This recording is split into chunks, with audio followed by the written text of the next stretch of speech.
Many retirees and soon-to-be retirees find the idea of managing their investments intimidating, especially in the difficult investing environment that we find ourselves in today. The bucket strategy is a long-held and easy-to-understand method of how to invest for retirement. But does the bucket strategy still work in 2022? Today, we'll talk about the bucket strategy, and be sure to watch until the very end where I share my opinion about the bucket strategy and another way to think about managing your portfolio in retirement. The bucket strategy was created by legendary financial planner Harold Ivinsky in the 1980s.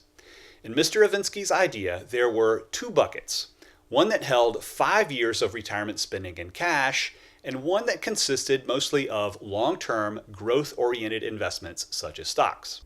Over the years, the bucket strategy has evolved. The consensus bucket strategy today has 3 buckets, one for short-term investments, one for intermediate-term investments, and one for long-term investments. Each bucket has its own purpose, supported by specific investments that are put into each. Let's dive into the details. The purpose of the first bucket is to cover the next few years of retirement with safe, liquid investments. Unsurprisingly, bucket number 1 typically consists of cash. While some may try to maximize yield by adding CDs or using high-interest savings accounts, the focus here is on the safety of principal. While there's no right or wrong answer for how much to put into bucket number 1, a good starting point would be an amount that's equal to 1 or 2 years worth of retirement living expenses. Looking further into the future for your retirement income needs, bucket number 2 contains intermediate-term investments that have higher growth and yield than what's typically offered by cash.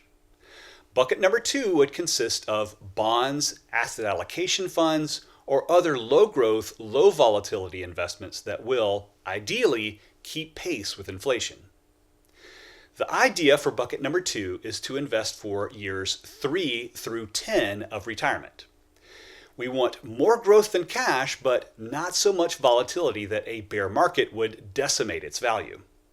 Remember, the bucket strategy is an entirely made-up concept. For some retirees, bucket number 2 may only house years 3 through 6 of retirement, where a more conservative investor may want to house years 3 through 10. It's entirely up to you. Finally, bucket number 3 would be the home for long-term investments designed to provide growth and income for a decade and beyond into the future. As you would expect, riskier, higher return investments like stocks and REITs would be the focus of bucket number 3. Using the bucket strategy, a retiree can allow all the long-term growth assets in bucket number 3 to rise and fall, secure in the knowledge that they have the time to weather the ups and downs thanks to buckets number 1 and 2. An interesting concept that I like to use with clients is the retirement war chest idea. The sum of buckets 1 and 2 gives you a retirement war chest of cash and bonds that allows you to access living expenses from your portfolio without tapping into your stocks in a down year. Here, the idea is that you have several years' worth of living expenses at your disposal during bear markets. How much is enough? Of course, that's subjective and for each retiree to answer on their own. However, if you go through the exercise of determining the size of your war chest, it just may allow you to sleep better at night if the market's down. I like the bucket strategy as a way of thinking about your investments. In fact, I often use the war chest idea that I mentioned with retired clients to give them an idea of their ability to outlast any correction, bear market, or recession. Unfortunately, the implementation of the bucket strategy is overly complicated, I believe. If you choose to set up strictly defined rules for each bucket, you could potentially run into a scenario where you would have to sell stocks while they're down to replenish the other 2 buckets. We're supposed to buy low and sell high, right? The bucket strategy could also overemphasize safe assets rather than overall investment risk.